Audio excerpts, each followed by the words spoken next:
Thank you, Scott, for the introduction. So yeah, I'm Corita. I'm part of the jury now since 2018. I'm a female in a Fatagas, also myself, and I'm very proud sitting in between all of you guys now. And the aim for this panel now is to give you some space to talk about your methods and your ways how you approach your topics and your filmmaking. Not so much about the topics itself, but how you experience your work. What were you facing? What were the challenges, the obstacles? What helped you through? So that's why we're here, and I'm trying to navigate through those about 40 minutes that we're having, so that each of you can speak up a little and get a voice and be heard. All right. So we all have you guys all have very different kinds of topics and stuff going on in your films, but I figured that one point that is somehow a line between all of your films is intimacy. I felt your films are very intimate. So how do you choose what you observe, what you show, and what you hide, and what you protect also, if it comes down to intimate stuff you want to talk about? And then whoever feels like speaking can start, and then we're doing a little popcorn session so everyone's having a chance to speak a lot about it. I just kind of get over to you, but don't give for it. Well, then I'm me too. For me, the film that I made is quite special because it was in order from that. Like, I was asked by them to do a music video, so and the song was about intimacy, so I really chose this subject. But what can I say? I was very interested in that subject, so and I thought it was very important for that kind of song to exist. Like, they speak about sexuality and how we can, talk about it, but in a fun way, and I don't know, make him. And I was sometimes it's a taboo, and in this period of time where there's a lot more discussion about feminism, patriarchy, and stuff like that, it's important to talk about it and not be taboo, but in a very playful and way, and that was what excites me about it. I don't know if it really answers your question. Sure, it does. So you made Abricot, in case you were wondering, the music video Abricot, where everyone's eating tons of apricots, and the one who's winning the casting show is the one who's doing it the more with the sensuality, right? Yeah, and it's a woman. But the idea was that maybe guys don't really, they have a casting where they try to give the apricots, but they don't in a very good way because they're not paying attention to the apricot. They are very, in the duet with the apricot. And so the girl comes in, and because she knows what an apricot is, she does it better. But she teaches it to the other guy, and then everybody learns how to do it in a beautiful and sensual way. And that was we wanted to say that everyone can learn and do it great, and everyone will be happy when people are listening to each other and be attentive to an apricot is. Now that you say so, I really can see that within your music video. I mean, a music video is not very long, but it's all in there. Great job. So, there's another film that's very intimate if it comes down to body and bodily experiences, and that's Other Eye. Other Eye, that's you, right?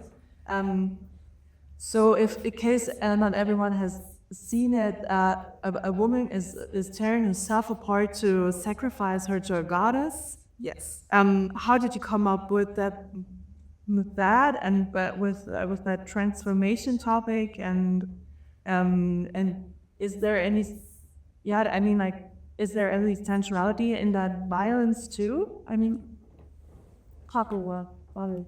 Hello. So I'm the director and animator of Other Eye. It's going to screen today so you probably haven't seen it yet. It's also a music video. Um, since the music video is also kind of, dictated by the music itself and by the lyrics themselves, but the song is very transactional if you actually listen to the lyrics. And the film is mostly about this type of believing in systems that we don't really understand and that kind of takes out of us in the end. So what kind of things we sacrifice without even knowing and giving away when we trust in a system that we don't really understand. So the whole film is kind of an allegory. You'll see there's like two characters. I don't want to get too much away if you haven't seen it yet. But there is some intimacy in it because there is this sort of physical transaction between the two characters. And I wanted it to be something that is portrayed through animation as a sort of closeness, but kind of toxic closeness. So there's some touching, not necessarily very sensual, but you can definitely tell that there's some intimacy in this process of sacrificing oneself for a cause that you basically don't understand. And do you see that sacrifice as a way of self-empowerment, since she's the one choosing it, or do you feel like she's somehow losing control over herself, or yeah, how do you feel that? And if it comes down to your own experiences as a woman, portraying violence as a female filmmaker, how did that feel? It was an act of also self-empowerment somehow, because we might see, show other pictures that have a male-gazed version of violence, or what? Yeah, tell us a little bit about that. So what the film itself is about losing power and losing agency. So in the process, the main character does lose herself completely. It's supposed to be a toxic relationship that she kind of didn't understand. The whole transaction is not necessarily willing, or at least the beginning of it is willing. She is willing to give part of herself away, but then the more the story progresses, she realizes that she's kind of caught in this, storm a little bit, and just kind of loses control over how much she actually gives away. So in that sense, it isn't about, or rather, it's about her losing agency rather than gaining it. So yeah. And sorry, what was yours? Portraying violence. This was actually quite interesting. We had like a whole discussion about how we're gonna portray this type of violence without making it too gore a little bit. We still wanted to make it very stylized, so you won't see like any blood or anything like that. It's more, I guess a good word for this would be unraveling. You'll literally see her unraveling in a way that I thought was aesthetically pleasing. So in a way, it's very violent, but it's like implied violence. And so that's kind of how I navigated this visually. Yeah, it's interesting that you say you did not want to show the fluids, like the. Well, excellent. Yeah, I think that's a interesting approach. Yeah, if I think back, I've seen a lot of horror movies since I'm running a horror film festival, and what it's all about, though. Yeah. Yeah. I think also there's something in animation where it's either cartoons with kids or adult animation, and adult animation teams tends to be they tend to push very violent images in order to make sure that it's like understood as adult animation, and I really wanted to stay away from that because I think you can be you can have like a more artistic approach or a more subtle approach, maybe use metaphors in like different ways, in order to show that it's an adult animation without really making it all about, very explicit, let's say. Yeah. And I want to congratulate your packets, aesthetics. I feel that like it was a very pretty, beautiful movie. So you gotta, guys, go watch it. Um, so your film is very visual, but we also have a screenwriter with us. Um, I'm not the biggest screenwriter myself, but if you're writing, the moment you're writing and you do long storage films, right, long feature films, how can you anticipate what that looks like and also what it feels like while writing? Have you images in your head already? How do you anticipate haptic, like how, like the sensuality while writing? Tell us a little bit about your process, please. That's a good question. I think every story is different, and I come about ideas, they come to me, and if they stick, because I never write them down, that means that I'm obsessed with them in a way. So I'll proceed them, and I am trying to find the heart of the story before I jump in and write. Like, what is the emotional arc? What I'm trying to say here, which is very important for me. And then I let the characters do the rest. I give them space to reveal themselves, and sometimes they surprise me. Like in the script, for example, I didn't know Fubuki was blind, and one of the characters is blind. I didn't know that. And so that is the process. And afterwards, of course, you get back and you rewrite, and you try, to make the best out of every word using your screenplay. And that is the beauty of being a screenwriter. Like, you guys are filming something and it's done. There's nothing you can do. But when you're on the page, you can go back and fix and do it again and revise, get feedback. And I love that. I love that you can really, get it where you want it to be before you take it out there. So yeah, that's the process for me. Yeah, it's interesting that you say that you came up with the blindness, you said, in a later version of your writing process. That's a big decision actually, and it came in late though. That wasn't my decision. That was the character. I just didn't know at the time. But by the end of the first act, it was clear to me that she was blind, and I was like, oh God. And I went back and I, corrected all that. She looked there and she did that. Because she didn't.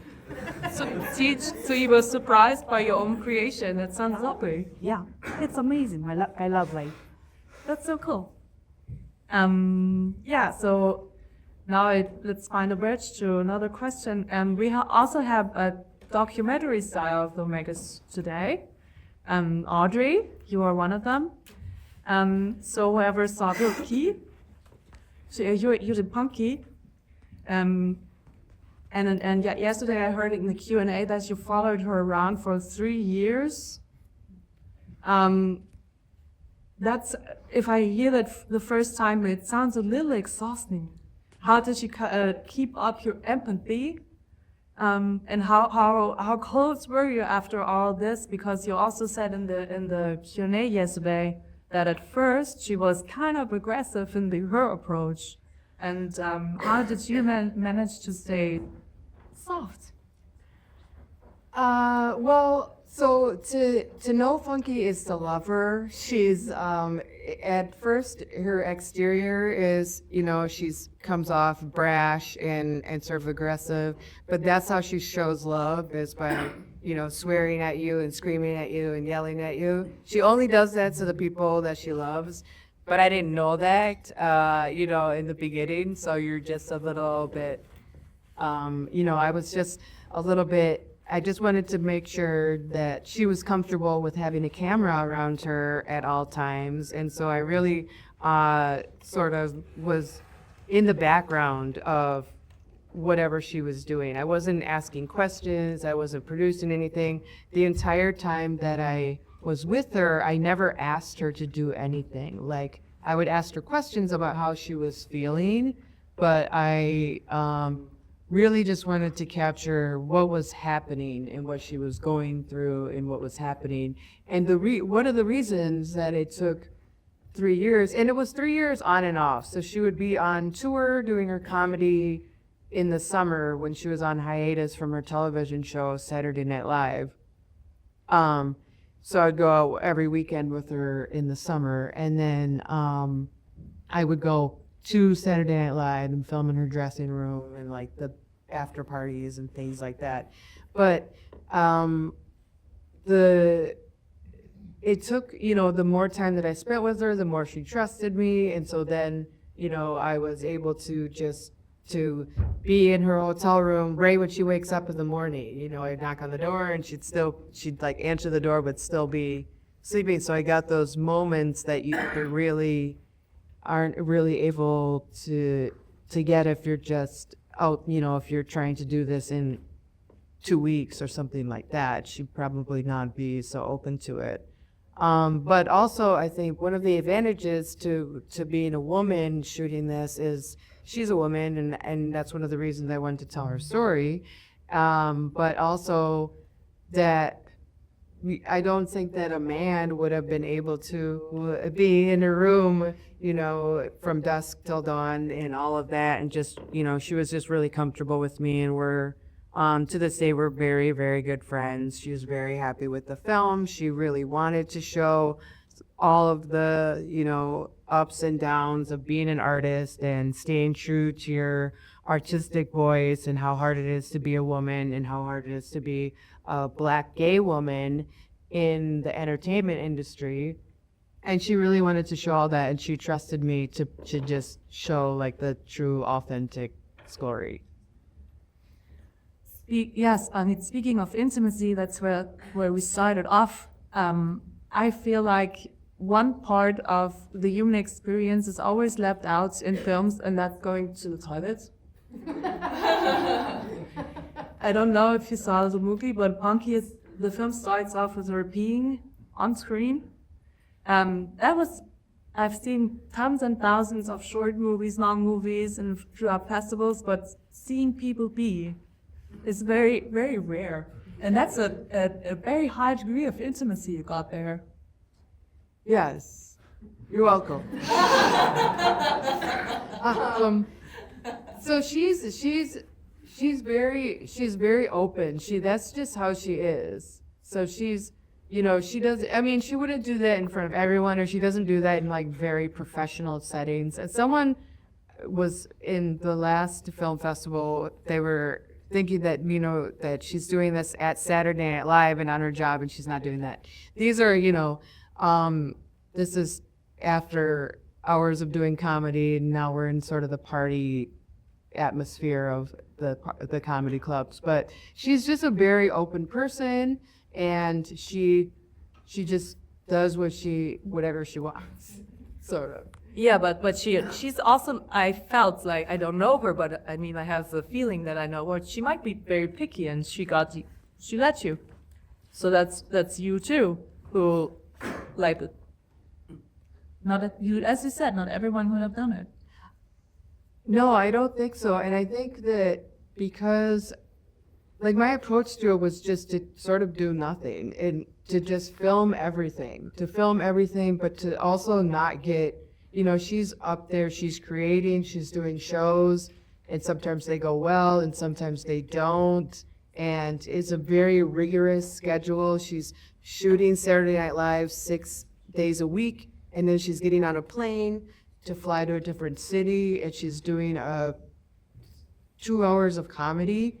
So I really wanted to like respect her, her artistic process, and to not be just constantly being like, what am I going to get in this film? What am I going to get in this film? Like, I need to ask you this, I need to ask you that, and to just let whatever is going on in her life happen, and then, see what we have at the end, and whittle it down into like a digestible film and the major points of her life over 3 years. So I really just, I kind of was literally like a fly on the wall. And I also think that maybe, I don't know. I mean, I don't want to totally generalize men in this, but I feel like they might be a little bit more like, I have to like do this. We're doing this and this and this and this and this. Hey, Koshi? Well, maybe just not as like emotionally empathetic to like, okay, this person is, going through a very difficult time, or they're like crying or something. It's maybe not the right time to be like, what are you gonna do? Sort of like the task productive checklist of we have to get this for the film. It's just sort of like letting them be. Well, thank you. Thank you. And also we have like Kobika. That's your film, right? That is running on experimental film, not so much documentary, but I feel like this was very authentic too. A very authentic film, a very intimate and a close relationship with your protagonist, and you combine that with voiceovers of her thinking and feeling, and then at the end she also encounters other female characters that are dancing. Do you want to tell us a little bit more about how did you make your film so deep and so delicate? Thank you. I think because it came from a really intimate subject, a personal space. It was easy, I think, to be drawn at first by the emotion and then from the words. And then I think, just kind of navigate into different media, which was the sound, the color as well. From the beginning, I really, I did that for me to really trying to master like emotion like anxiety.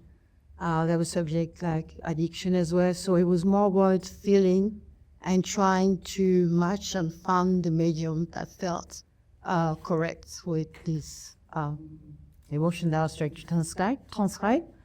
And words and the sound as well, I think so. But through the process, which is the first time, it wasn't a linear process for me.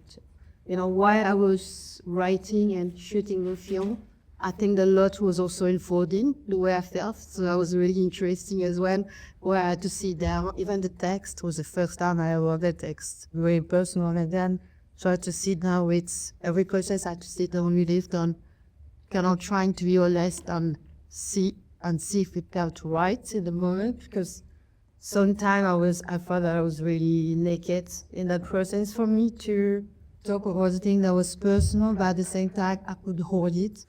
And I think I was exploring things about holding pain, how you holding pain in your body and your mind is two different experience, and trying to find way of just to share that visually. And my friend who played one of the characters, she's also the composer and the singer. And the voice is different. So we have a really close relationship. And through this journey was a really, really intense song in my life. So it was really great to work with him because we know each other very well. And it was the first time for both of us to do a movie together. And I think he really also helped the connection we had together to, just think in terms of the emotion of, each part of it were really matching the emotion and the sound and the color, and trying to come back with a memory every time. So I didn't make this very true. So I feel like this was a very intuitive approach that you took. And would you say that you directed your emotions, or did your emotions direct? I think I'm a very intuitive person, so my emotion directed me. And then throughout the process, I think things felt right, even when it didn't make sense, but if they felt honest. I think that was one of the things that was deep with, my decision making and why we choose to shoot doing research, to just remain really honest with the emotion that we were trying to share. And I think it was less about giving answer, but more trying to create space for, people maybe to recognize part of themselves or emotions themselves through the story. I gotta ask you one obvious question too, since your main character is bald. She's having her hair very short, like shaved head. Is there any political statement in there as well? Not particularly, but I like the fact my friend, she's a queer woman. But and all the other character, I felt like she's taken us through the story, but each of the character have their own space, and no, the hair wasn't a particular political choice. I think it really work with the person that I am, the people that were part of the project, felt like we and really was. Congratulations on the film. Thank you. Thank you. So if it comes down to authenticity and a very emotional, deep approach, that I feel like that might be also a strength of us women. I would love to talk about your film.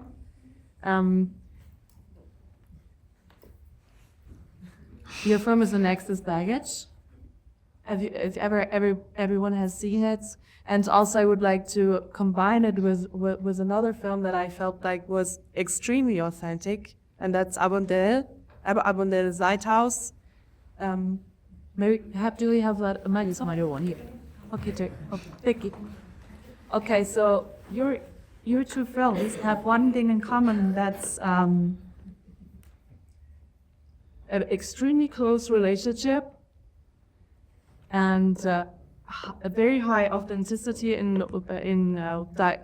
acting. So whatever you did as directresses was a great job you had.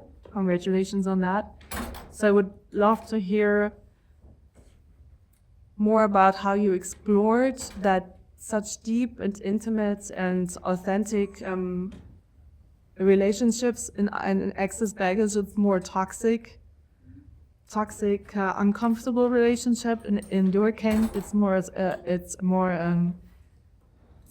kind of spiritual, over even afterlife. We love each other, extremely close. So whatever you have in common is the extreme closeness.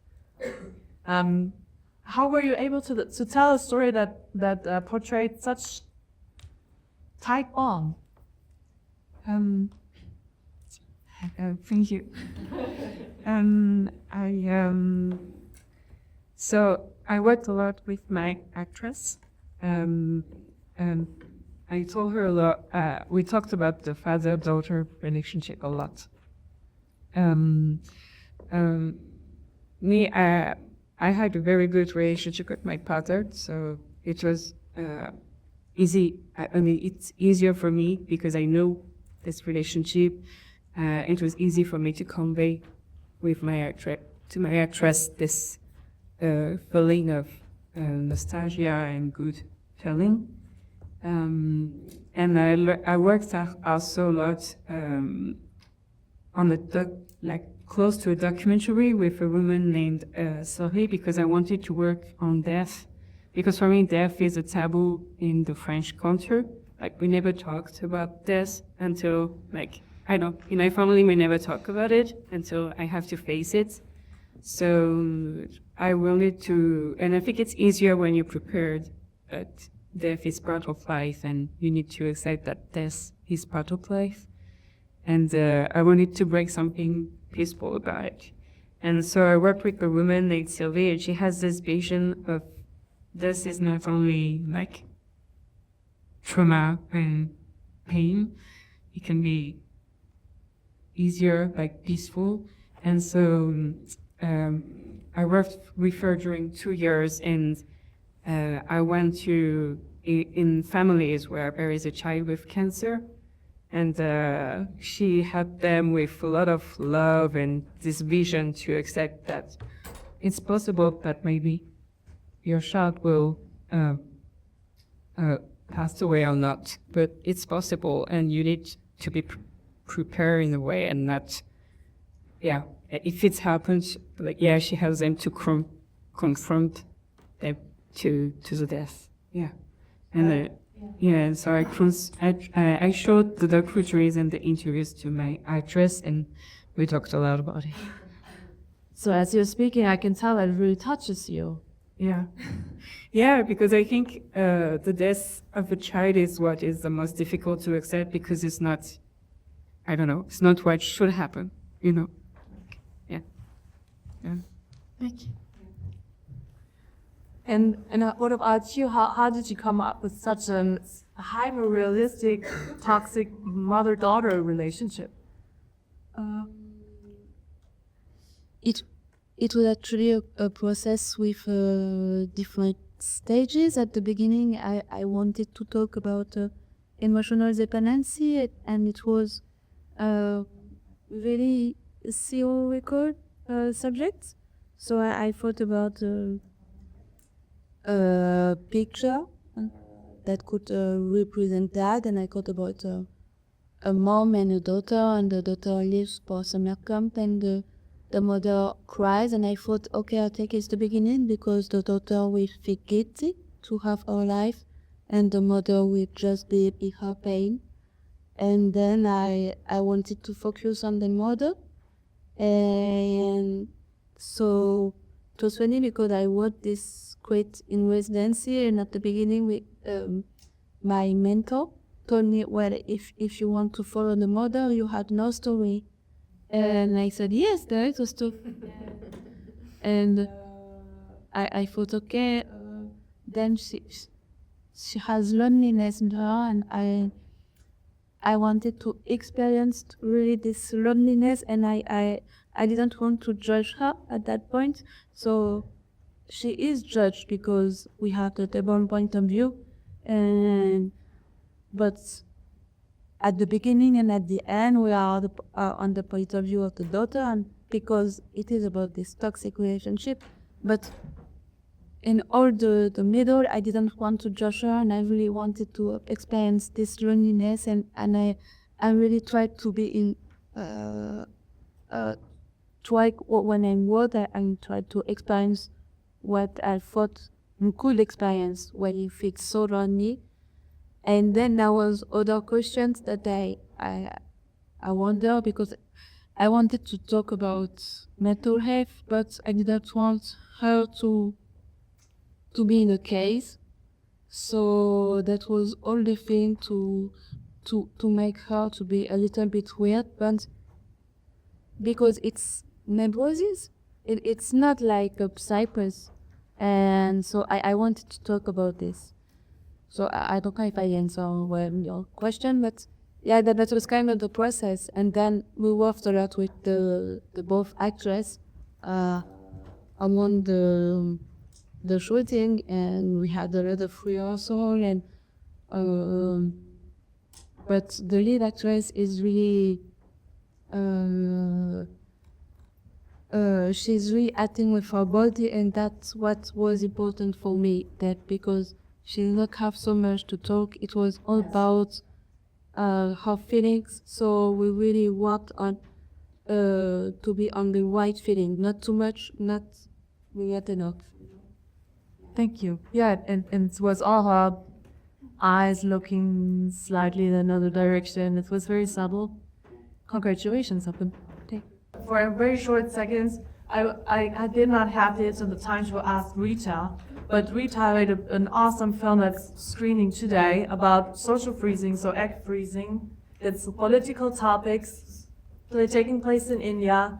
Feel free to ask her out. I'm so sorry that couldn't talk about you now, but don't let it direct his Q&A. She said we could direct his Q&A. Ask her all the questions there, okay? Thank you. In the bar, I could expect the sizzle, bro. Sorry that I've done before.